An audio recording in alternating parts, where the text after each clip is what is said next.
오늘의 말씀 시편 18편 7절에서 19절 말씀입니다.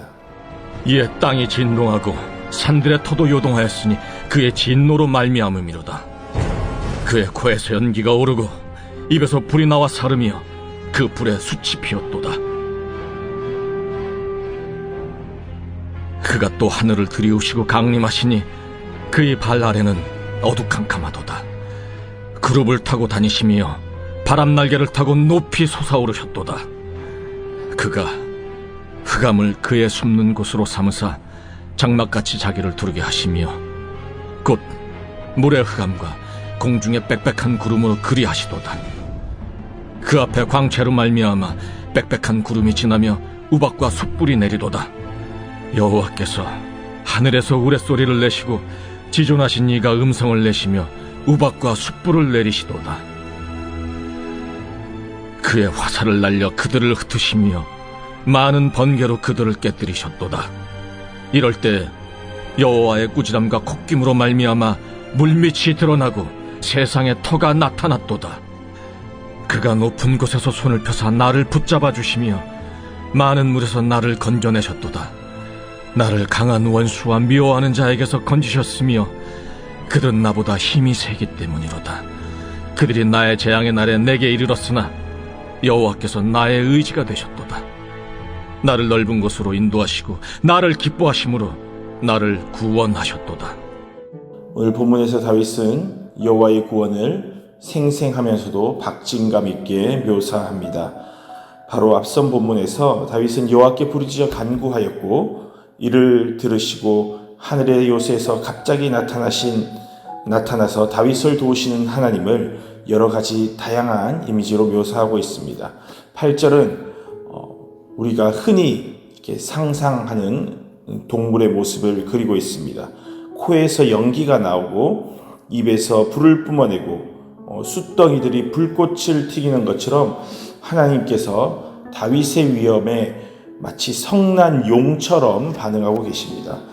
우리는 성경의 여러 본문들에서 용을 사탄의 상징 같은 부정적인 모습으로 그리는 것을 볼 수 있지만 오늘 본문에서는 하나님을 이렇게 묘사함으로써 하나님의 범접할 수 없는 위엄과 권세가 느껴집니다.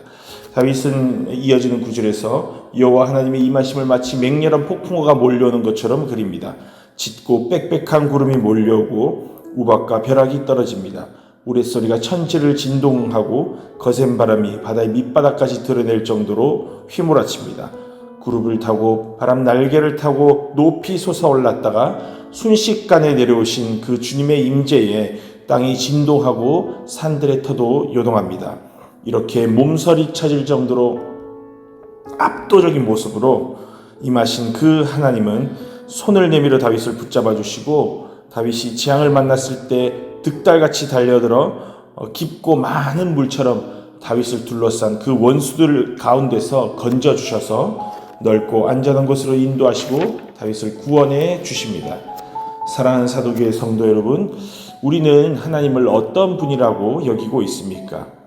창조주, 전능하신 하나님, 영광과 권능이 충만하신 분, 사랑과 은혜의 아버지, 구세주 등등 여러 가지로 표현할 수 있을 것입니다. 그렇다면 내가 생각하는 하나님의 이미지는 어떻습니까? 저를 비롯한 많은 그리스도인들이 하나님에 대해서 조금은 천편일률적이고 예상 가능한 표현을 하는 것 같습니다. 그런데 오늘 다윗은 하나님을 감히 상상도 할 수 없는 용과 같은 그런 상상의 동물의 이미지, 폭풍우와 같은 이미지를 사용하여 표현합니다.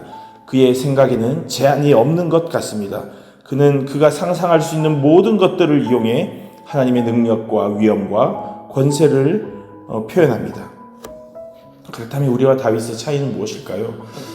우리는 이전에 먹어보지 못했던 아주 맛있는 음식을 먹거나 마음을 감동시키는 음악을 듣거나 문학 작품을 보거나 영화를 보거나 이런 예술을 대할 때 주체할 수 없는 감동을 느끼기도 합니다. 그래서 내가 느낀 그 감동을 표현하기 위해서 애를 씁니다. 어떻게 하면 내가 경험한 것들을 잘 전할 수 있을까를 생각하며 더욱 생생하게, 더 구체적으로 표현하기 위해 노력합니다. 그런 진미나 예술 작품이 아니라고 하더라도 내가 정말 좋아하고 내가 정말 사랑하는 사람을 다른 사람에게 소개할 때 어떻게 하면 더 잘 소개할 수 있을까를 고민하는 것이죠. 그런데 우리는 하나님께 대해서 말할 때, 하나님의 은혜를 표현할 때, 하나님을 다른 사람에 소개할 때 별로 그렇게 할 말이 없는 것처럼 느껴질 때가 있습니다. 그것은 내 표현력이 부족해서일 수도 있습니다. 그리고 아마도 하나님의 이름을 망령되게 일컬을 것 같다는 두려움이 은연중에 있기 때문인지도 모르겠습니다. 그래서 우리가 하나님에 대해서 이렇게 표현하고 묘사하는 것에 대해서 주저되는 것일 수도 있습니다. 그러나 다른 한편으로 생각해 보면 하나님에 대해서 별로 할 말이 없다는 것은 하나님에 대한 경험이 부족하기 때문은 아닐까요? 내가 하나님을 생생하게 느끼고 생생하게 경험하지 못했기 때문은 아닐까요? 그래서 우리는 성경에 나와 있는 그 표현 외에 어떤 나만의 표현과 묘사를 하나님을 설명할 때 사용하지 못하는 것 같습니다. 정말 하나님이 내게 좋은 분이라면, 나를 구원하신 분이라면, 내가 경험한 그 하나님의 은혜가 크다면, 그리고 지금도 그 은혜를 누리고 살고 있다면 하나님께 대한 우리의 표현도 조금 달라져야 하지 않을까요?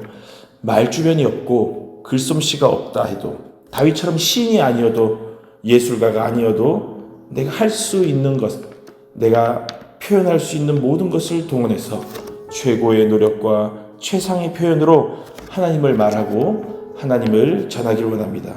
하나님께서 하신 일들, 특별히 내게 베푸신 놀라운 구원의 은혜를 내가 할 수 있는 한 다채롭고 풍성한 표현들을 통해서 나의 찬송과 감사의 고백을 올려드리며 또 사람들에게 널리 전할 수 있는 우리 모두가 되기를 간절히 소망합니다.